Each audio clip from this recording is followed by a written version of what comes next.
je ne veux pas répondre à la question, je vais essayer de répondre. Je voudrais faire une remarque quand même, parce que l'Europe, c'est une chose qui constitue, ce dont on parlait tout à l'heure, dans les grands dangers de la démocratie. L'Europe n'a pas été construite pour faire la démocratie. D'abord, elle a été construite par deux crapules qui s'appellent Schuman et Monnet. Hein. Schuman, en 1945, il aurait dû passer au peloton d'exécution. De Gaulle n'a pas voulu parce qu'il a dit arrêtez de fusiller des fonctionnaires, hein, ça commence à bien faire. Alors, Monnet, c'est autre chose. Lui, il vendait du cognac aux États-Unis pendant la Prohibition. Voilà. Bon. Alors,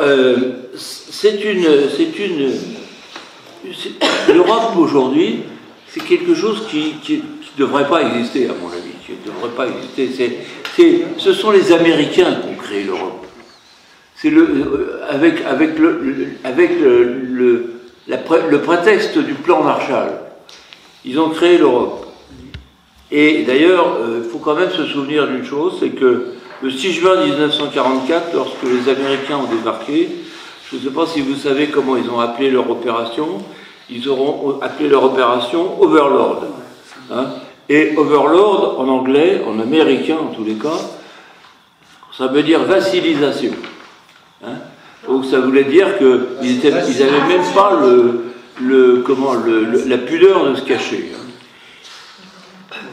Donc, en fait, aujourd'hui, je crois que l'Europe nous entraîne dans une spirale néolibérale à l'avantage des Américains, hein, et que pour savoir ce qu'est l'Europe, il suffit de prendre la statistique. Il y a 30 000 fonctionnaires à la Commission européenne entre Bruxelles et Strasbourg, hein, et il y a 25 000 lobbyistes. Hein.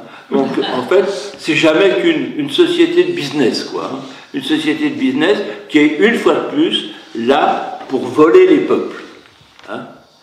Autrefois, avant la guerre, dans les années 30, il y avait un Allemand qui s'appelait Sorgel, qui lui avait eu l'idée d'avoir une Europe, de faire une Europe. Il faisait une Europe, il voulait faire une Europe associée à l'Afrique. Ce qui n'est pas idiot, puisqu'il disait l'Europe c'est les peuples sans espace, et l'Afrique c'est l'espace sans les peuples. Donc c'était une idée fabuleuse. Et il avait développé, c'était un ingénieur, il avait développé un projet qui était celui d'assécher la Méditerranée. Et en 2 siècles. 2 siècles ou 2 siècles et demi. Écologiquement, ça présentait beaucoup d'avantages, et c'est vrai.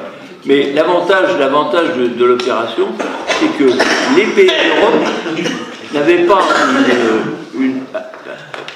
une amalgation qui était administrative et politique, mais elle devenait technique. C'est-à-dire qu'on avait un projet commun. Hein. Aujourd'hui, l'Europe, il n'y a pas de projet commun. Le projet, c'est de voler les peuples. C'est le seul projet, c'est de voler les peuples. Alors, nous, aujourd'hui, quand on parle tout à l'heure de démocratie, ça veut dire que si, non seulement la France est une démocratie qui ne se respecte pas, hein, mais en plus de ça, si on devient européen, c'est même plus à peine d'en parler. Quoi. Je veux dire, hein. Donc, je ne sais pas quelle est la solution, mais je reviens à mon discours d'avant. Hein, qu'est-ce qu'on fait, quoi? Je veux dire, bon.